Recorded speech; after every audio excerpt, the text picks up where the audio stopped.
Hello again and welcome to another Warhammer 40k Imperial Guard Tactics video. So today's video we are going to be taking a look at the Bullgryn Deathstar. Now some of you will probably already know what this is, but essentially it is a way in 8th edition. I know you might be thinking Death Stars, 8th edition, how can this be?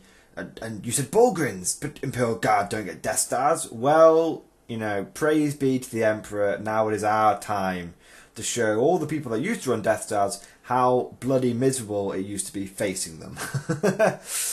Basically, and I'm sure other people will, like I said, will know this, and maybe there'll be some, you know, maybe some people will be able to explain it better than I can, so just keep an eye on the comments. But basically, the general concept is you take a bunch of Bullgryns and you combine them with one of the standard bearers that the custodes get, and you use some rules as written to basically get yourself a 2+ invulnerable save, just 3+ invulnerable save. So how it works is, if you the key to the whole thing is the custodes. Okay. Now the custodes. What you get is you look for, they have an elite choice, I should say. The Custodes have an elite choice called the Vexillus Praetors, or Praetors. Vexillus Praetors. Probably butchering that. And it's a standard bearer that the Custodes get. And one of the options you can choose is the Vexilla Defensor, or Defensor. And that grants a 5+ invulnerable save against ranged weapons to all Imperium infantry within 9 inches. Okay, that's huge, because what's important is it says it's a 5+ invulnerable save. So that's the first key into building this Death Star. The second key is to go and have a look at the Bullgryns, and you take a look at the slab shields. Now, the slab shields are obviously sort of rules as intended. It's meant to give your Bullgryn +2 to the armor save. Okay? But rules as written, it simply says +2 to the Bullgryn's save. It does not mention armor save, it just says +2 to the Bullgryn's save. Now obviously, naturally, a Bullgryn doesn't have an invulnerable save, and you can't take a slab shield and a Bullgryn buckler, whatever it is. So normally, taken within a vacuum, the Bullgryn can either have a 2+ armor save or he can have a 4+ invulnerable save.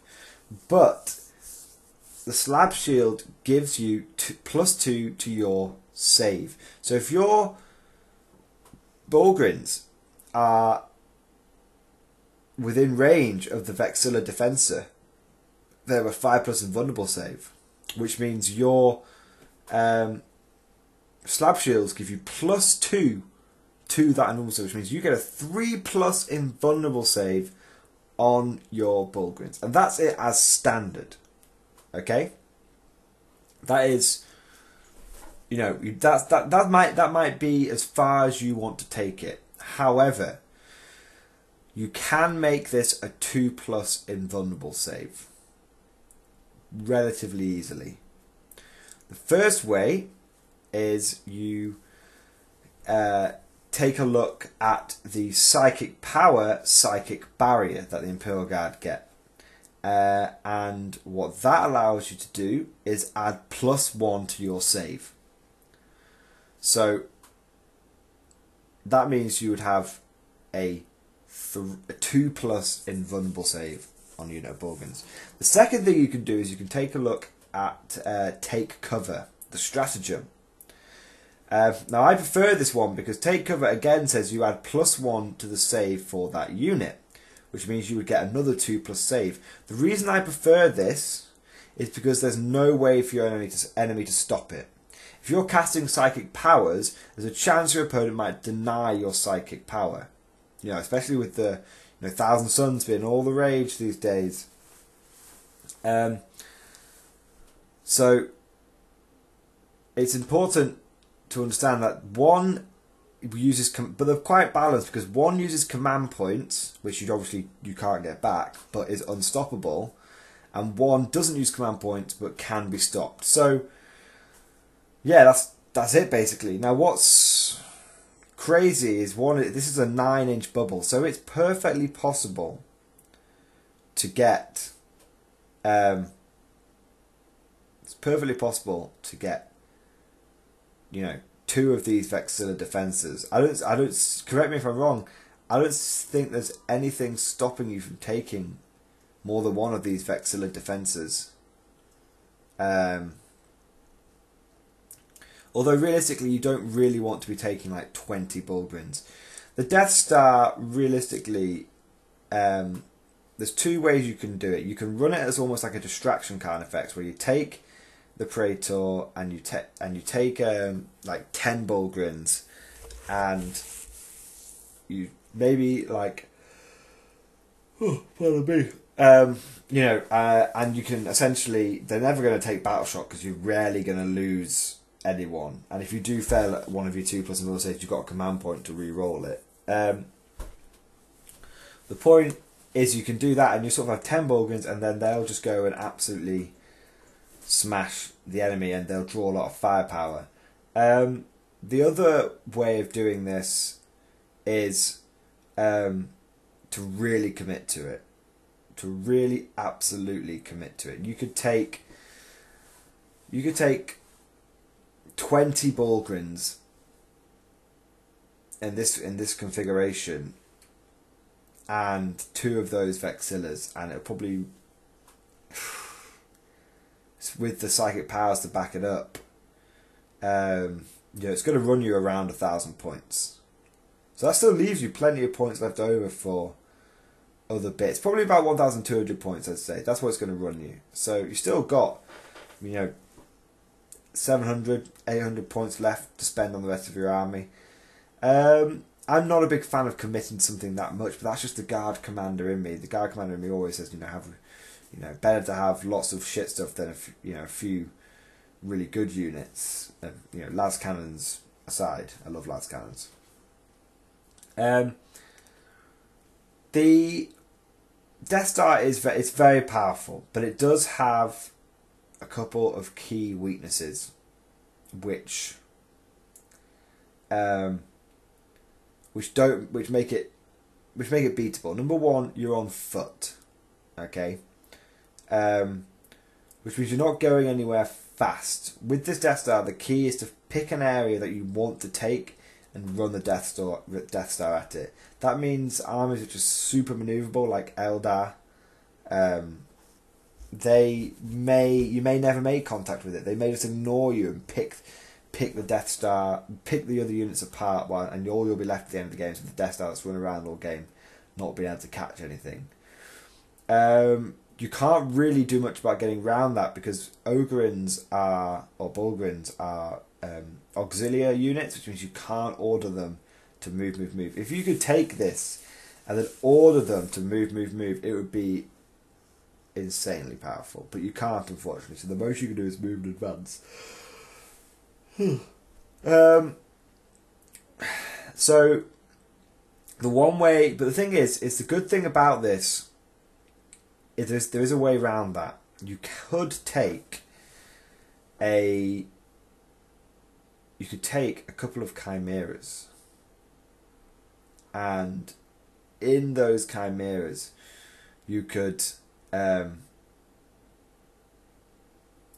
put your Bullgryns, and you could either have your Vexilla sort of run up behind them, or I believe you can deep strike in using stratagems your Custodes if you want to. I might be wrong there, I might be getting mixed up with Grey Knights.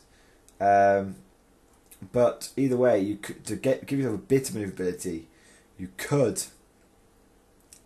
Vexilla just have a look now. You could, basically mount up, and you could get transports for your from Golden Light they come, 1 command point, joint deployment, deep strike up to 2 use Adeptus Custodes.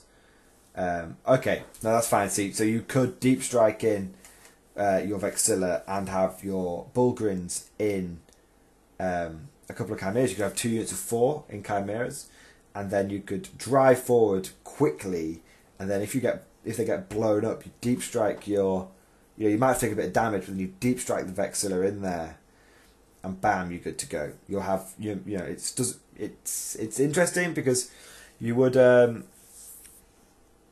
more maneuverability. You'd have to be a bit more clever about that. Maybe you'd have to take 3 Chimeras with 2 units, or how I would possibly do it is take 2 Chimeras or 3 Chimeras and just go for having multiple sort of 4-man squads of Bullgryns all crammed around the Vexilla, all with a 3+ save. Some of them you can use when one of them gets targeted, you give it a 2+ save, and in your turn you can cast Psychic Bad to give it a 2+ save, and you might have one unit which doesn't have the 2+ save, but it's still got a 3+ in them. So, the point I'm saying is, if you want to give it, you can either play this Deathstar. The point I'm trying to make is this Deathstar is quite flexible in how you want to run it. You could keep it simple yet effective. You just put 10 guys down on the battlefield, and you just put your Vexilla behind it, and you just march at the enemy. But if you're worried you're never going to make it to contact, you have to get a bit more tactical, a bit more flexible. You have to take 2 to 3 Chimeras, cram them with 3 to 4-man Bullgryn squads, back them up with maybe a priest to give them a few extra attacks, maybe a psyker to give them a 2+ save, and then you have to have the Vexilla deep striking down.